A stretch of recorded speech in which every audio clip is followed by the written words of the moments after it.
Hello friends, welcome to study IQ. Study IQ पे हमने fundamentals of stock market investing and mastering mutual funds, ये दोनों courses launch कर दिए हैं। सो अगर ये कोर्सेज को आपको सब्सक्राइब करना है तो स्टॉक ये प्रोमो कोड यूज कीजिए एंड आपको 4,000 रुपए का डिस्काउंट ये कोर्सेज पे मिल जाएगा। काफी अफोर्डेबल प्राइसेस पे ये कोर्सेज हमने यहाँ पे लॉन्च किया है। आशा करूंगा आप जरूर उनको सब्सक्राइब करोगे। आज की ताजा खबर की शुरुआत फिर से एक बार मैं लाइक्स के रिक्वेस्ट के साथ करने वाला हूं। लास्ट आज की ताजा खबर में मैंने 10,000 लाइक्स की रिक्वेस्ट की थी फर्स्ट 5 आवर्स में, और आपने वो 3 घंटों में कंप्लीट कर दी थी। तो लालच ज्यादा बढ़ाऊंगा नहीं, आज लाइक्स की रिक्वेस्ट में 7,500 लाइक्स की रखूंगा आप लोगों के सामने। मुझे पता है आप वो जरूर कंप्लीट करोगे। तो that was a challenge mister Gaurav Jain gave to us, और वो हमने कंप्लीट किया है। और हमने क्या जीता है उसमें ये जल्दी मैं आप लोगों को अनाउंस करूंगा, बिकॉज एक बहुत बड़ा अनाउंसमेंट आने वाला है रिगार्डिंग द फाइनेंशियल प्लान। जो ऑटोमेटेड फाइनेंशियल प्लान हम हमारी वेबसाइट investornet.in पे बना आप लोग बना सकते हो। हमने वो फैसिलिटी अवेलेबल करवा के दी है, तो वहां एक बहुत ही बढ़िया नंबर अचीव हमने किया है। तो soon I will make a short video and वो आपको अपडेट दूंगा मैं उसके रिलेटेड।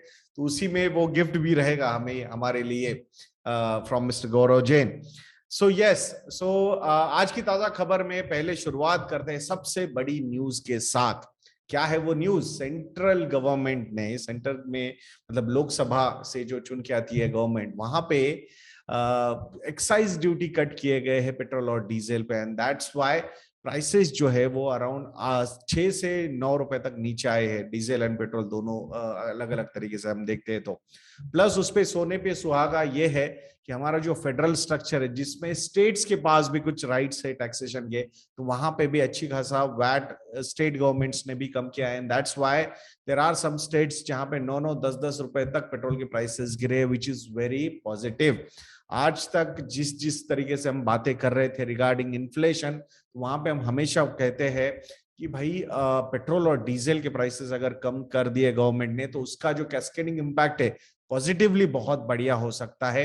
ओवरऑल इन्फ्लेशन कर्व करने में ये बहुत बड़ा मतलब पॉजिटिव वे साबित हो सकता है। And that's what has happened. I am not saying देखा हमने बोला था और इसलिए गवर्नमेंट ने किया, no, it was the most rational thing government should have done, and they have done it, and we should give credit to them, not only one government, all the governments who are taking these steps. So central government ho ya fir state governments ho, so we should give credit to these people.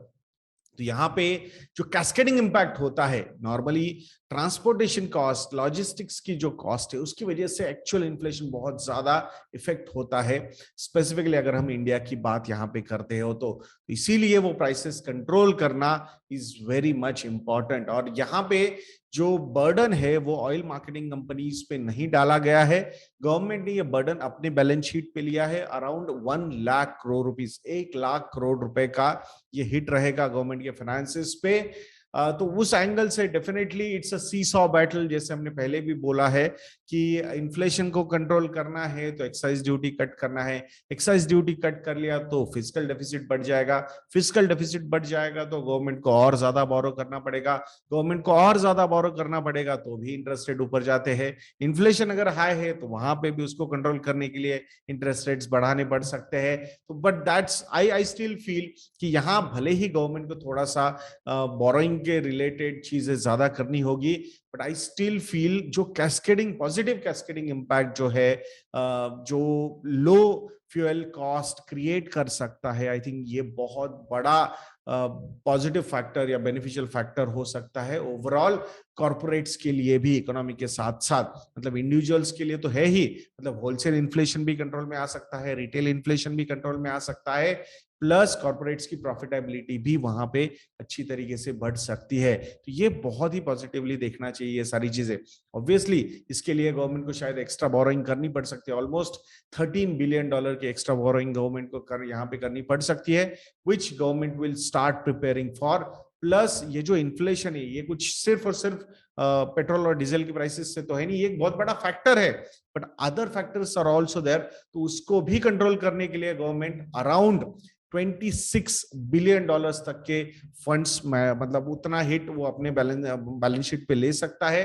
तो वहां पे एक तो 1 लाख करोड़ का यहाँ ये ले ही लिया है, हिट, प्लस फर्टिलाइजर सब्सिडी के लिए भी अगर हम देखेंगे जिस तरीके से यूक्रेन रशिया वॉर डेवलप हुआ है उसकी वजह से फर्टिलाइजर्स पे कॉस्ट बहुत ज्यादा बढ़ गई है, प्लस ये जो हीट वेव वगैरह है उसके चक्कर में थोड़े बहुत एबनॉर्मल बिहेवियर्स एनवायरनमेंट ने दिखा है, तो वहां पे भी शायद फार्मर्स को सपोर्ट करने के लिए गवर्नमेंट को कुछ स्टेप्स लेने पड़ सकते हैं। और ये सारी चीजें अगर हम देखेंगे तो इन्फ्लेशन कंट्रोल करने के लिए ओवरऑल जो total amount government is going to spend is around $26 billion. This is a big amount, but this was required. So I think government is doing everything right to protect the retail जनता जो है अपनी उनको support करने के लिए, farmers को support करने के लिए I think they are taking these steps which we should appreciate, ऐसा मुझे लगता है। अब गवर्नमेंट ने यहाँ पे सिर्फ एक्साइज ड्यूटी ही कम नहीं की है, बट जो स्टील के कॉस्ट है, जो प्राइसेस बढ़ रहे हैं, तो उसको भी कंट्रोल करने के लिए उन्होंने एक्सपोर्ट ड्यूटी भी लगा दी है स्टील पे एंड अदर प्रोडक्ट्स जो स्टील रिलेटेड मटेरियल से आयरन और वगैरह, तो वो उनके एक्सपोर्ट्स पे अराउंड 15 to 50%, 15 से 50% तक के एक्सपोर्ट ड्यूटी लगा दी है, क्योंकि अल्टीमेटली यहाँ पे जिस तरीके से स्टील के प्राइसेस ऊपर गए थे तो वो ओवरऑल बिजनेस पे भी इंपैक्ट कर रहा था, और जो इंफ्रास्ट्रक्चर डेवलपमेंट हमें करनी है जिसकी वजह से बहुत बड़ा इकोसिस्टम डेवलप होता है जॉब्स का, एम्प्लॉयमेंट जनरेशन का, वो भी कहीं ना कहीं डिस्टर्ब हो सकता था। तो उसको भी कंट्रोल करने के लिए गवर्नमेंट ने स्टील पे एक्सपोर्ट ड्यूटी बढ़ा दी है। मतलब अगर आप स्टील को एक्सपोर्ट करना चाहोगे तो वो मतलब महंगा हो सकता है, तो इट्स बेटर, मतलब डोमेस्टिक कंजम्पशन तो बहुत है ही, तो हमारी डिमांड भी बहुत है, ऐसा नहीं है कि मतलब हम पूरा का पूरा एक्सपोर्ट ही करते थे, हम इंपोर्ट भी करते थे, तो that is also thing China से स्पेसिफिकली। बट चाइना में जो सप्लाई चेन की इशू चल रहे हैं तो वहां पे डोमेस्टिक डिमांड ही बहुत ज्यादा है, तो ये जो प्रोडक्शन है यही रहे, ये गवर्नमेंट का बहुत बड़ा एक थॉट है। प्लस जो स्टील और कंपनीज बोल रही थी कि यार कॉस्ट ऑफ प्रोडक्शन बहुत बढ़ गया है, कोल की जो डिमांड है वो बहुत ज्यादा है, बट कोल पे भी हम जो इंपोर्ट वगैरह करते हैं उस पर भी तो आप इंपोर्ट ड्यूटी लगाते हो, तो कोल की इंपोर्ट ड्यूटी 0 कर दी है। कोल इंपोर्ट में, इंपोर्टेड कोल में कोई अभी प्रॉब्लम नहीं है इन कंपनीज को। सो इन एक तरफ सप्लाई साइड का, प्रोडक्शन साइड का इशू इन कंपनीज का सॉल्व कर दिया, और जो इनको जो एंड यूजर प्रोडक्ट्स है वो इंडिया में ही यूज करे, इसके लिए भी प्रमोट किया गया है। सो आई थिंक ओवरऑल भले ही कुछ एक्सपोर्टर्स जो है वो नाराज हो सकते हैं, बट इकोनॉमी के पॉइंट ऑफ व्यू से, कंट्री के पॉइंट ऑफ व्यू से I think this is the best thing which has happened, ऐसा लगता है। अब थोड़ा सा गवर्नमेंट के फाइनेंसेस के ऊपर अगर हम देखना है तो आरबीआई ने अराउंड 30,307 करोड़ रुपीस का सरप्लस जो है वो गवर्नमेंट की तरफ ट्रांसफर करने का डिसीजन लिया है FY22 के लिए। गवर्नमेंट के एक्सपेक्टेशंस जो थे वो 74,000 करोड़ रुपीस के थे, बट रिवर्स रेपो में, यानी कि बैंक्स जो आरबीआई के पास पैसा रखते हैं वहां पे अमाउंट्स बहुत ज्यादा हो गए, जो लिक्विडिटी आरबीआई ने बीच में सक की थी, तो उसके लिए अराउंड 21,000 से 24,000 करोड़ का एक्स्ट्रा कॉस्ट आरबीआई को आया है, and that's why this number has fallen. Otherwise around 55,000 crore rupees तक के सरप्लस यानी कि डिविडेंड्स आरबीआई गवर्नमेंट को दे सकता था। सो बजट से ये काफी नीचे नंबर आया है। सो वो भी क्योंकि उन्होंने जो कैलकुलेशंस किए थे बजट में that were around 74,000 crore rupees for last financial year, but actually आया है अराउंड 30,000 करोड़ रुपीस, तो वो थोड़ा बहुत इंपैक्ट फिस्कल पे वहां पे हो सकता है। अब थोड़ा कंपनी स्पेसिफिक बात करेंगे तो एप्पल, इस कंपनी के बारे में बात करते हैं तो एप्पल ने इंडिया पे बहुत ज्यादा फोकस करना शुरू कर दिया है। स्पेसिफिकली चाइना में जिस तरीके से कोविड रिलेटेड प्रॉब्लम्स क्रिएट हुए हैं तो वहां पे एक बहुत बड़ा सप्लाई साइड का इशू चाइना की तरफ से क्रिएट हो गया, एंड दैट्स व्हाई नाउ जहां पे अच्छा खासा प्रोडक्शन आईफोन का इंडिया में हो रहा है तो एप्पल और ज्यादा इंडिया की तरफ देख रहा है। जो लेटेस्ट जो आईफोन से उसका भी शायद प्रोडक्शन जल्द ही इंडिया में शुरू हो सकता है, that is a good thing. So एक ही चीज सबसे अच्छी हुई है कोविड में, दैट इज China+1 स्ट्रेटेजी, जो इंडिया के लिए बहुत ही बढ़िया साबित हो सकती है from the long term point of view. और इस पर्टिकुलर स्ट्रेटेजी में, China+1 स्ट्रेटेजी में, it is not about portfolio investing यानी कि foreign portfolio investors, but foreign direct investment, मतलब पैसा लॉन्ग टर्म कैपिटल कमिटमेंट के तौर पे आने वाला है। That is a very positive sign. अब बात करते हैं एल&टी के बारे में, तो एल&टी ने रोड बिजनेस से निकलने का तय किया है, प्लस पावर कंसेशन बिजनेस से भी निकलने का तय किया है, एंड उनका जो मेजर फोकस रहने वाला है वो डिजिटल बिजनेस पे होने वाला है। हाई टेक्नोलॉजी इंफ्रास्ट्रक्चर जहां पे स्पेंडिंग होती है वहां पे भी कंपनी फोकस करने वाली है। जो लेंडिंग बिजनेस है एल&टी का, उस बिजनेस पे भी पूरा का पूरा रिस्ट्रक्चरिंग करने का प्लान उनका है, एनपीएस कंट्रोल करना, रिस्क मैनेज करना एंड रिटेल लेंडिंग पे फोकस करना, ये चीजें बहुत ज्यादा शुरू हो चुकी है एल में. सो bye 2026 FY26 they want to achieve 18% return on equity number, which I think they are on right track. So balance sheet में भी अगर आप देखोगे, loans के साइड से borrowings अगर आप देखोगे, तो majority of the borrowings are from L&T Financial Holdings. और बचे हुए जो borrowings है वो या तो मेट्रो रेल जो हैदराबाद वाला इन अ वे फेल्ड प्रोजेक्ट रहा उनके लिए, plus Nabha power, typically power concession वाला जो प्रोजेक्ट था, ये भी थोड़ा सा एनपीए टाइप ऑफ ही रहा कंपनी के लिए. तो ये दोनों लोन्स तो वो निकालने ही वाले हैं.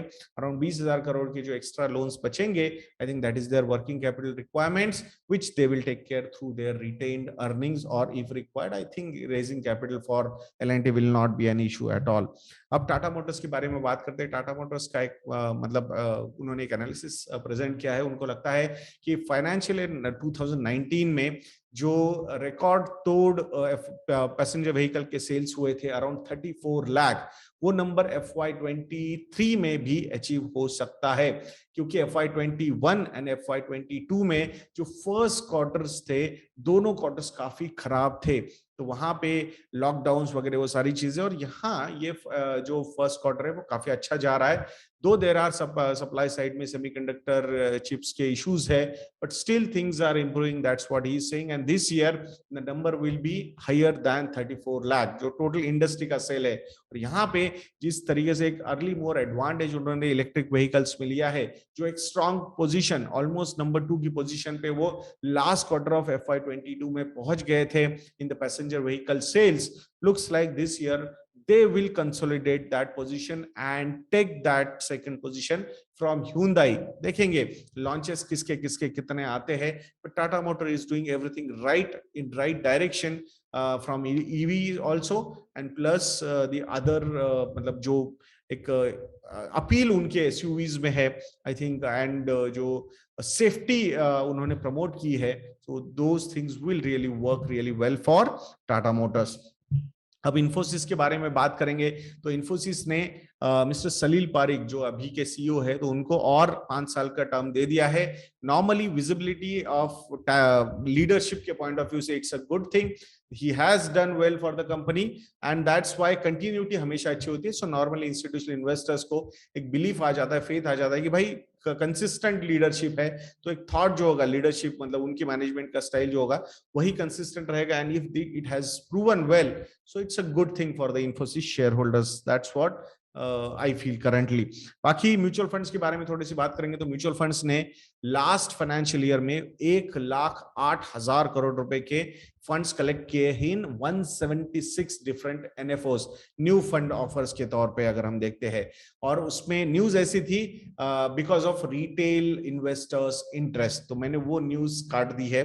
I think it is not because of retail investors interest, but because of the push from the distributors or the mutual fund houses or the marketing of them. That's what I feel. I strongly feel mutual funds में NFOs की requirement है क्या? For AMC business, definitely from there, for them collect assets under management, it's good.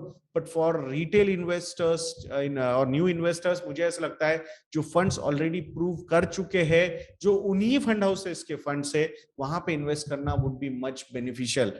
Please do not take it, otherwise हो सकता है बहुत सारे advisers भी इस वीडियो को देख रहे होंगे. I am not trying to demean you और डीसेल anything, but believe me I have been to this business. It's always better कि अगर आप परफॉर्मिंग म्यूचुअल फंड्स के साथ ही रहोगे, जिनका ट्रैक रिकॉर्ड भी काफी अच्छा है, एसेट्स अंडर मैनेजमेंट भी काफी अच्छे है, एक्सपेंस रेशियोज भी काफी कम है.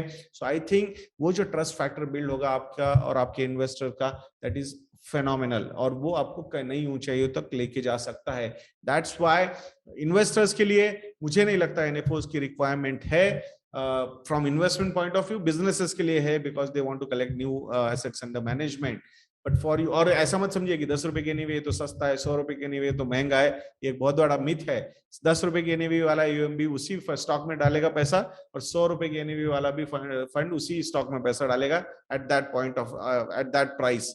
सो ये जो 10 रुपए सस्ता और 100 रुपए महंगा, ये जो एक गिमिक प्ले होता है, I think that is very much wrong. So मैं आशा करता हूं दोस्तों कि आपको आज का वीडियो भी अच्छा लगा होगा. नेक्स्ट वीडियो में मिलते हैं. जय हिंद.